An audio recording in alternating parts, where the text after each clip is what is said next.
Thank you. And welcome back to the Epilogue. We've had 4 acts.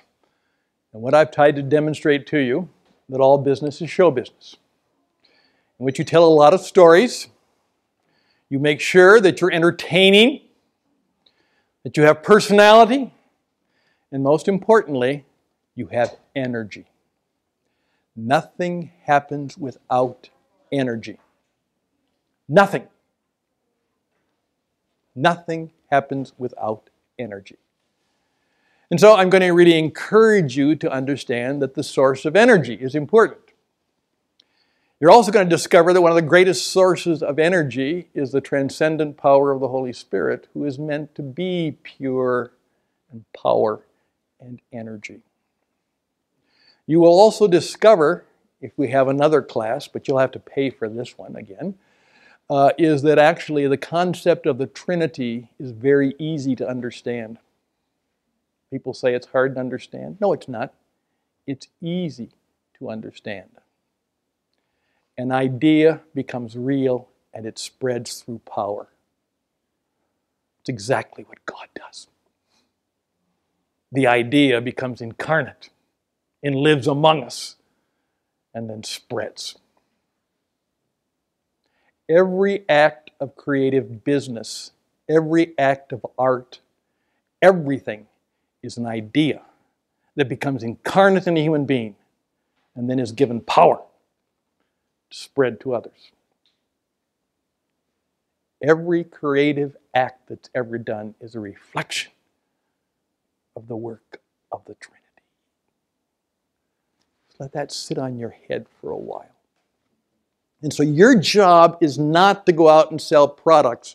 Your job is to go out and do creation work.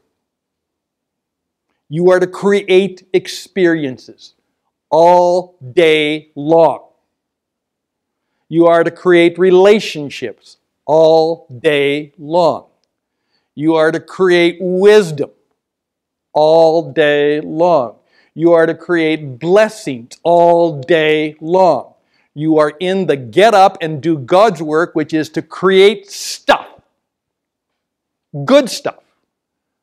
Whatsoever is noble, pure, good, wonderful, create it. Think about it first. Yes, think on these things and then create them. And so what I had to do is I had to get up this morning and say, what am I going to create for these most important people in the world? And I wish there could have been 50 or 500 here. But you know what? You would have gotten the same show if only one of you were here. That's the deal. Has to be. I would have listeners. I was told that I oftentimes might have had 3 to 4 or 5 million listeners. I didn't think about 3. I thought of one person. In fact, I got up every time for the program and I had one person in mind. I'm going to talk to that person. Oftentimes I would actually go out in the street and meet people and try and start a conversation with them. And I would teach my young broadcasters how to do that. How to start a conversation. Go out in New York, Paris, London, and learn how to meet somebody. And listen to them.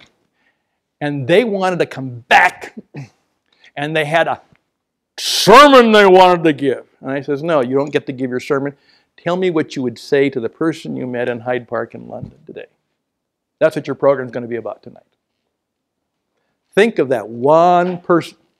And what do they need to hear tonight based on what you've learned? And they say, well, Stan, I've got this stuff I want to talk about. All communication is relationship. It is not information. It's always relationships. Otherwise, it's just data. It's stuff. It's information. The goal of this session is that you and I have created a relationship of some kind. And I might blow it, you know. And some of it might be my fault, and some of it could be your fault. You know, you just don't like guys with no hair. That's fine. Okay, I can't do anything about that, you know. You know, I've had people do that, you know. I mean, one lady didn't like my tie and got up and walked out. You know. Most of the time, people like my ties. And I had a big conversation with my wife because I always have distinctive ties. It's part of my shtick. But she said, it's Tucson in August. Cool, it's ideal. I mean, I've got 10 different ties, and they're really cool. Again, it's part of my show. You know, and my glasses are part of my show. And I've got different kinds, you know, sometimes like that. Okay, so those are some of the things that I want you to think about as we're moving forward. Now, we're going to be talking about what I call inspired leadership. Now, I kind of changed it for the guys here at Family Life Radio because they wanted to be intentional leadership. And I said that kind of works out for here's the reason. One of the things you have to understand is that one of the things that changed me was to realize that when that happened, you know, this is exactly what I was hoping for when I married you 20 years ago. We'd have no house, no car, no job, no money, broken, a kid in college. And I was really a smart guy. I was 45 and smart, you know. I bachelor's, all that stuff, you know. I had never been intentional about anything. You know, I kind of dealt with the day, you know. Go to college. Well, you took history. Why did I take history? Because it was easy, it was fun, you know, and I was good at it. What do you do with a teaching degree? Well, I guess history degree, you teach, so I became a teacher. All of a sudden I realized that most of the things that I wanted to do, I'd never done. I'd never done them. I just kind of lived by accident. No, most of them were pretty good, you know, okay, you know. But I had never said, as St. Paul would say, this one thing I do. Now, Rick says he's known since he was 8 years old that this is the one thing he wanted to do. We call those people river people. They knew the river and they jumped in and they went for it. Most of us are just lake people. We just get thrown in and we try and swim someplace. Now, there's nothing wrong with that. But here's the thing that really struck me. I found out that when it came to life, only 3% of the population know who they are and what they want out of life. Only 3%.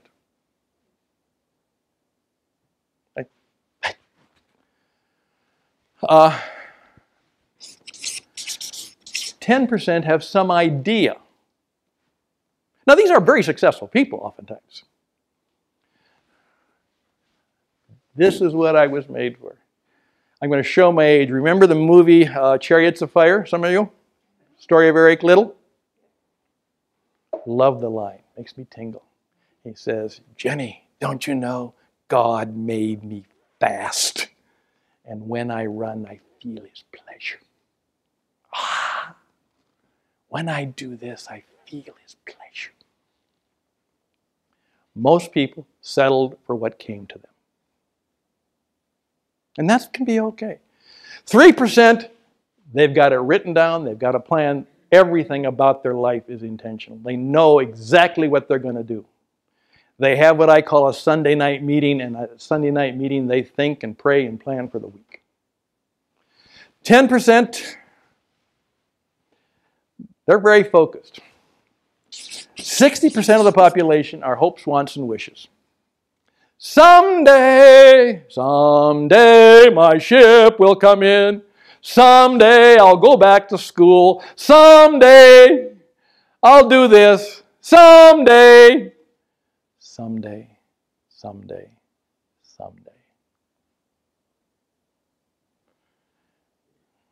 And, you know, then they retire. And they go up to Saddlebrook, you know.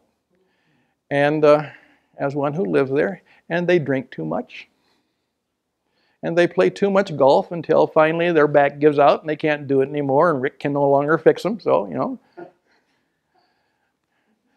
Spousal abuse goes up. It's all there. Because they never had a purpose for living besides that stupid job. And they can't fly a 747 anymore. Because they won't let him. That's right. And there are tons of people like that. We call them FIPs. Formerly important people. And now they can't handle the fact that they're no longer important. because all their purpose and all of their stuff came from their job. 60% hopes, wants, and wishes, and they find a way. 27%, and unfortunately this is where, have no clue. I don't have a clue. I don't know. By the way, that number is growing. Many of my high school teaching friends, since I taught school for, say it's up about 35% right now. Most kids don't have a clue. They don't have a clue. They don't know what they're going to do. Don't care. Don't think. You know, my generation said the purpose of life was sex, drugs, and rock and roll. As I tell the people in Saddlebrook, how's that working out for you now? You know, it's not. Now, what I'm going to encourage you to do, and there's great power in this. I want most of the people to hire you not for what you do, but for who you are and what you know and how you live. And I want you to live like one of these people, because that's what they want. They want to be in the presence of somebody who knows who they are, what they want out of life. And they're working the plan. And they say, Diana, if I buy insurance, will you help me become like you? That's what you want. You say, but I'm not cheap. I know. In fact, I'm really expensive. I know. That's okay. What you want is eventually people who are inspiring. And your job is to be intentional by being inspired. I'll tell you one of the reasons this country is in trouble. It's being run by people who have no inspiration. None. Zero. Rather than beliefs and convictions, they have calculations. They put it. And I'm not just saying that politically. I'm saying that socially, relationally, academically. The entire country is in a situation where we have no inspired leadership in hardly any sector. And you'd be the first to tell me, as some of my good friends have, and we're even losing it in the military. And you lose it in the military, your country is gone. It is gone. Because once you lose inspired leadership in those, as Winston Churchill said, the reason you're free is because there's tough guys with guns. That's the only reason you're free. Who stay up night while you sleep. And when the tough guys with guns don't stay up at night, you lose your freedom. That's what happens. And that requires a person that we don't like, an inspired warrior. And I'm actually saying to some of you, your job is to go out in the marketplace and be an inspired warrior. You actually believe there's something worth fighting for, and there might be even something worth dying for. And if you don't have anything worth dying for, you don't have anything worth living for. That's the rule. That's the deal. Okay? Now, with that in mind, what I'd like to do is, in a sense, is ask you to think about what you could do to up your game to be a person of inspiration. A person of wisdom, a POW. A person of inspiration. And a POB, a person of blessing. All right? Wisdom, inspiration, and blessing. How can you up your game in those three categories?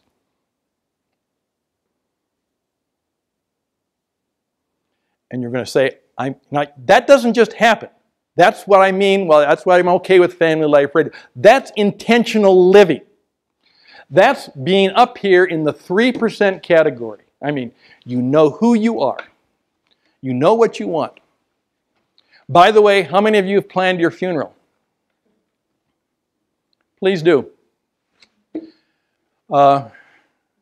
Begin with the end in mind. If you want to know how to live your life, is decide how you want to be remembered. How do you want to be remembered? When they stand up there and you're dead, and this is really hard on me. And people come up and say, here's my friend Stan. He's dead. What do you want them to say? Okay. What do you want them to say? Think about that. In fact, I got to the point where I actually believed what one of my mentors said. He said, when I'm dealing with a business leader, and if he can't tell me how he wants to be remembered or how she wants to be remembered, I can't help them. I can't help them. I can't help them be effective if they don't have a clue of how they want their business to be better, how they want their organization to be better, how they want their people to relate to them, if they don't know how they want their life to be lived, if they don't know what they want. Remember, Jesus' question is what? What do you want? And the guy said, I want to see. It's very specific, wasn't it? Didn't they? I want to be healed. He said, I want to see.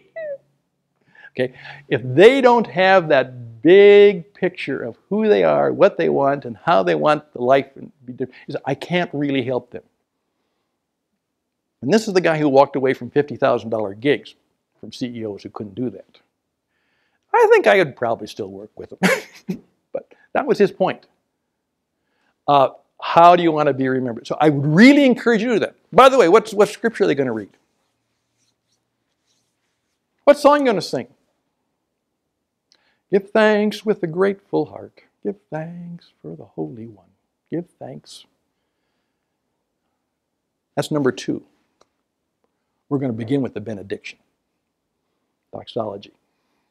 Praise God from whom all blessings flow. And we're going to end with Twist and Shout from the Beatles.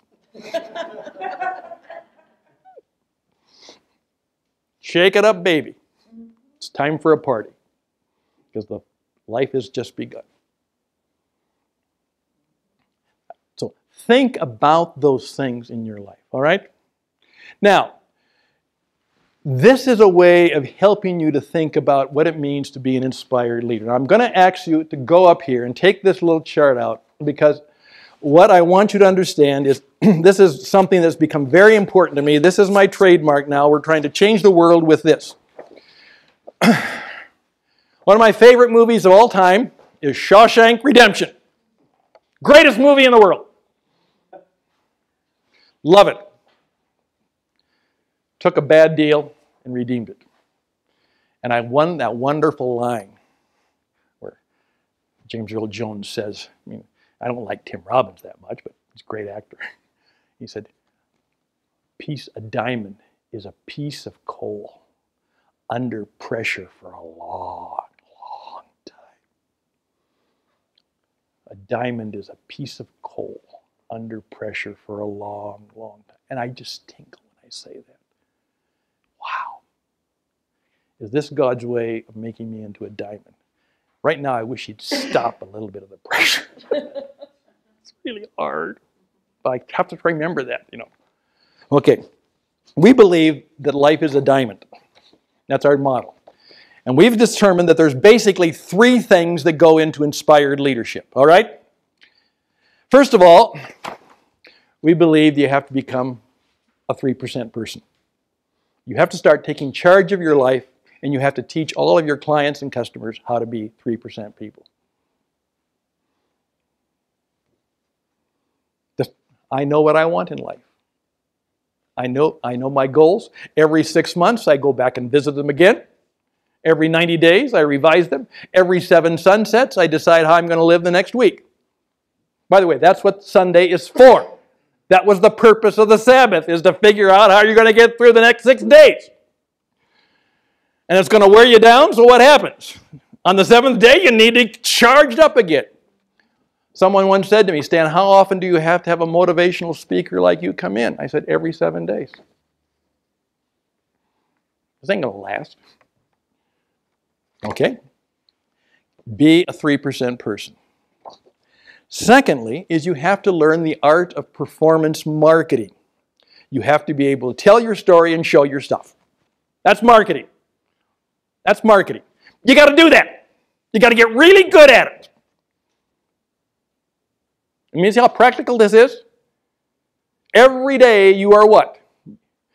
I said, I'm getting up, I'm putting on my makeup, shaving my head, putting my costume on, and I'm going to go out in the world and do what? Tap dance, demonstrate. That's right. It's showtime, baby. Got to do it. Every day. All the time. Tell your story, show your stuff. Particularly if you're an entrepreneur. There's no days off. You're always on stage. Always. I got to get good at that. And you got to do it ethically and spiritually well, You got to know how to do it with good ethics. Okay, then you have to create great experiences. That's what you do. You're in the business of putting on the show and creating a great experience so the audience says, wow! I'm going to tell my friends about this show.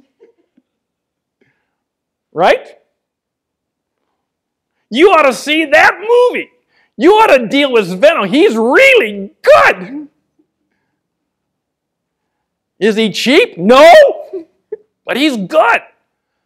No, I'm sorry, but that's what you have to do. You have to create a great life and business experience all the time. Every cup of coffee has to be what? Really good. Every show I put on has to be really good. Every interview or audition has to be really good. I have to do that all the time. This is hard work. And that's why you need the Spirit of God. Because it's really hard to do this. And by the way, the better you get at it, the more the enemy of your soul and spirit is going to try and screw it up. Because he hates people like that. Okay. Then you have to do, as he said, go and teach. You have to become a teacher or a mentor of others. You got to do that. By the way, your job is to teach your colleagues and your clients all the time. As I say, Jesus did not say, go and market, go and manage, go and message. He said what? Go and teach. We are called to teach. One of the things that always drove me when I was in graduate school is we had an old sergeant who was one of the top teachers around there, and he always bugged the academics by saying let me tell you, all of you in corporate education, you don't know a thing about teaching leadership. He says the people who know teaching and leadership are in the United States Army. That's what he said. He said the problem is we don't understand that people who know leadership are in the military. We think as I say, the problem with an MBA degree, a Master of Business Administration, is you actually think you are one. You actually think you are a Master of Business Administration. Okay, and that will lead to passion. By the way, I had a new insight about passion. We think, the 7 deadly sins. By the way, when the church came up with the 7 deadly sins, that wasn't a bad idea. And one of the worst ones is sloth. Sloth. Now, we think sloth means laziness. It's not what it means. Sloth means to live passionless. It's not to have passion in what you do. And the passion of Christ was the fact that there was something that he was so passionate about that he suffered for it. Actually, the word passion means suffering are the same word. A passion means there's something I would suffer to accomplish. They're the same word. It means the same. That's when we say the passion of Christ. It's the suffering of Christ. It was so important that he do this, that he had to suffer to achieve what he wanted to do. It goes together. So, passion. And then you have to do what? You have to have your purpose so that you can perform. And then you will truly live at peace.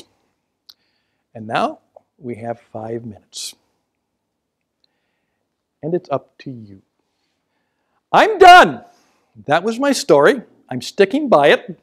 And now you will know how to be an intentional, inspired leader. But we're going to quit on time. but I would be more than open to having a few questions or comments or testimonies or stories that I can perhaps help you with. And if not, I'll close up. Yes? Question.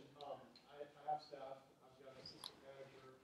One of his strengths is my weaknesses, which is connecting with staff, connecting with customers. He does it in such a tremendous, excellent way. I sneak at it. I'm so task-oriented, task-driven, management-oriented. He's the assistant manager. He has a quicker, more frequent connection with the staff and customers.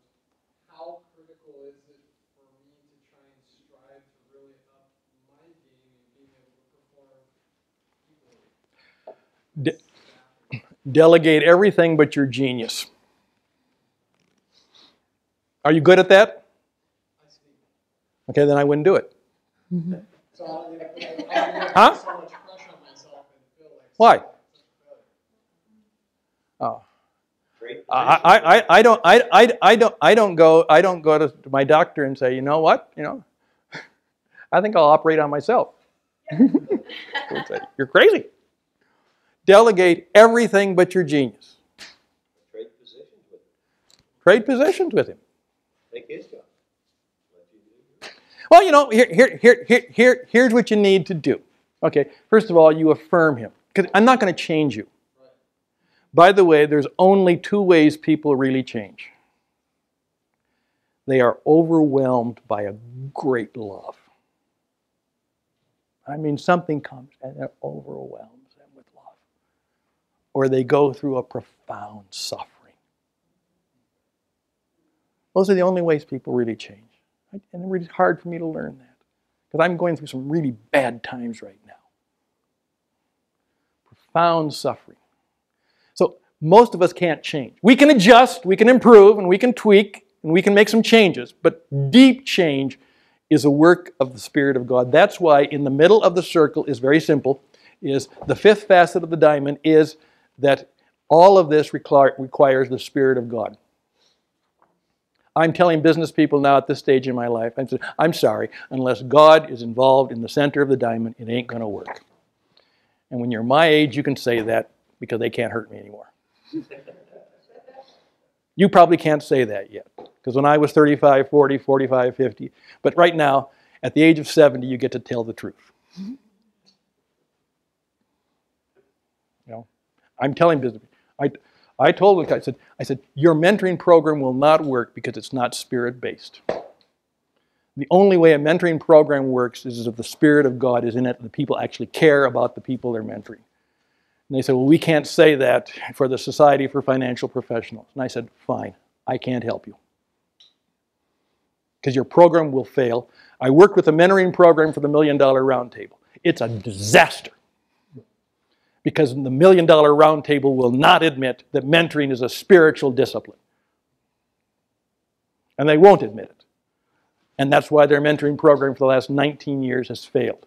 And that's why most financial service organizations have an 80% failure rate because they do not know the spiritual realities behind mentoring and discipleship.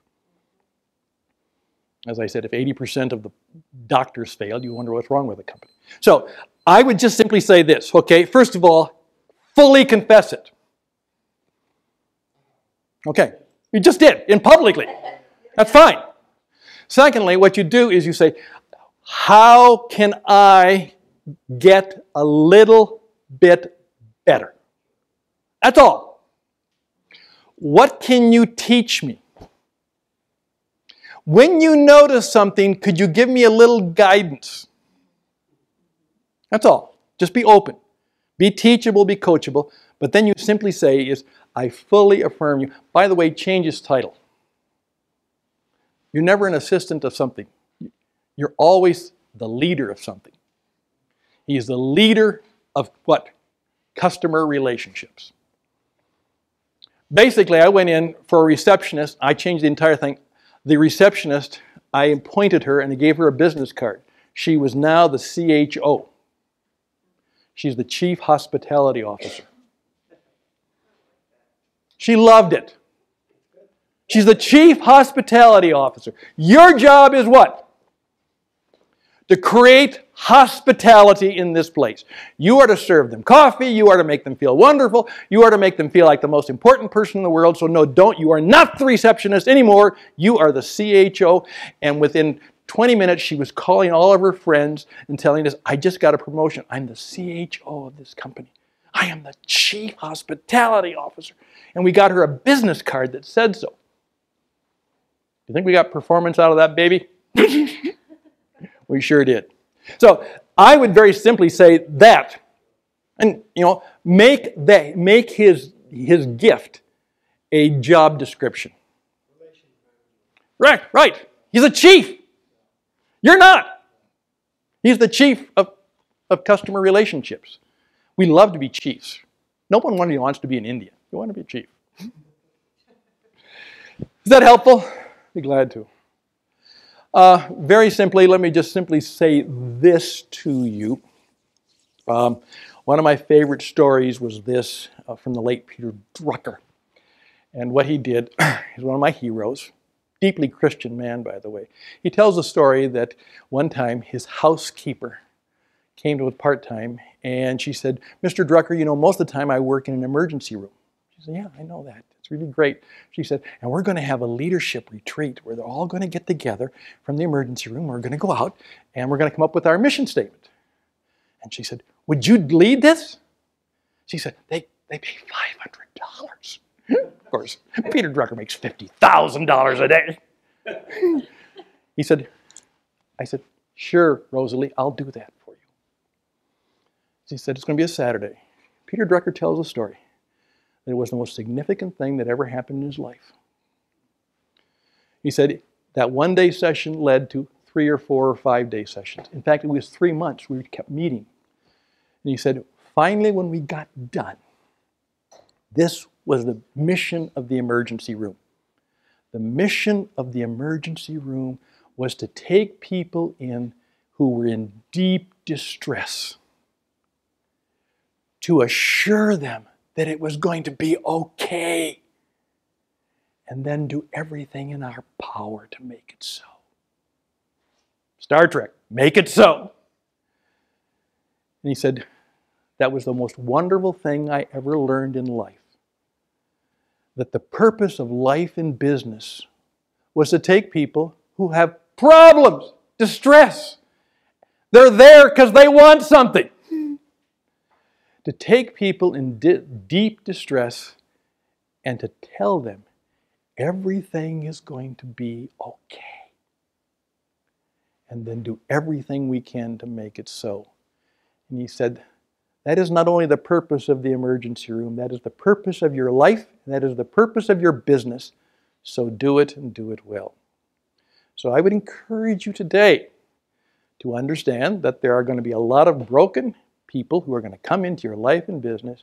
They have some need, and they have something that they need fixed, some healing that needs to be replaced. Your job is to do what? To encourage them that because of you and what you do, everything is going to be okay. And it will be. As Julian of Norwich said, ultimately, all will be well. All will be well. Encouragement, it's going to be okay, and then you do everything you can to make it so. And then always close with a benediction. Always. Always. Benediction means bena, good, diction, speak. Spock always did that. May you live long and prosper. And I'll simply say to you, you have a life to live and a business to lead and a life that needs to be intentional and inspired. So go out there and understand that the force and the Spirit of God is with you. Do it well. Amen. Thank you.